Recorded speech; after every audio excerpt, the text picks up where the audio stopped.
তো আমরা গেছিলাম বড় মায়ের কাছে দিতে। আমরা পৌঁছেছিলাম কখন, 9টার দিকে, তাই না? 9টা, সাড়ে 9টা হয়নি, 9টার দিকেই হয়তো পৌঁছেছিলাম। পুজো কমপ্লিট হয়ে গেছে আমাদের 10টার মধ্যে, 1 ঘন্টা মতো লাইনে দাঁড়িয়ে পুজো হয়ে গেল। তো এখন যাচ্ছি হচ্ছে আমরা বাড়িতে। আর বাড়িতে গিয়ে আজকে ভীষণ চাপ এই ব্যক্তির সাথে, আমারও, কিন্তু আমার একটু কম চাপ, ওর একটু বেশি চাপ। কোথা দিয়ে যাবে? এই রাস্তা দিয়ে যাবে না ওটা দিয়ে যাবে? আমি বললাম এই দিকে ডান দিকেরটা দিয়ে যাবে, যাওয়া যায় হয়তো।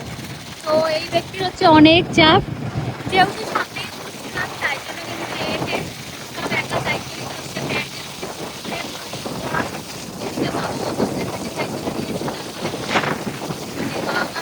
বাজার করছে,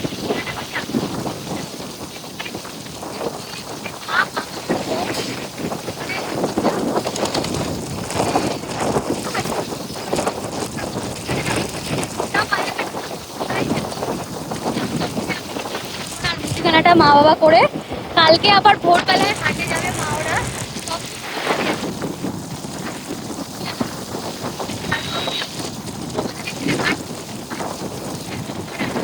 হাটে কিছুই মানে আনলে, মানে এনেছে আলু টালু লঙ্কা আদা যেগুলো নষ্ট করে সেগুলো, আর এছাড়া যেগুলো সেগুলো তো আমাকে অনুষ্ঠানের আগের দিনই আনতে হবে, তাই বা কালকে ভোরবেলা যাবে হাটে। আর মা তো সব চেনা জানা আছে, কারণ আগে আমাদের ছিল সুজির দোকান, অনেকেই জানো, অনেক বহু আগে।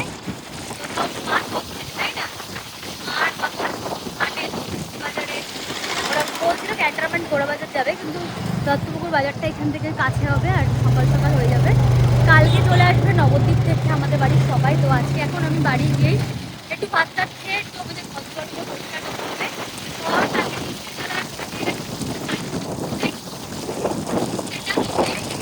আমাকে এখন উপরে ফোনে ট্রান্সফার করতে হবে, যে ডেটটা সব রেডি করে রাখবো, কালকে আসবে, কালকে ভাত করে আসবে। বাড়ি যাওয়া যাক। দেখো এখন রাস্তা দিয়ে যাচ্ছে, আর রাস্তাটা ভীষণ সুন্দর, আর রোদও ভীষণ আছে, গাড়িটা চালিয়ে যাচ্ছে বলে তাই জন্য রোদটা অতটা ফিল হতে পারছে না, দাঁড়ালেই গরম লাগছে।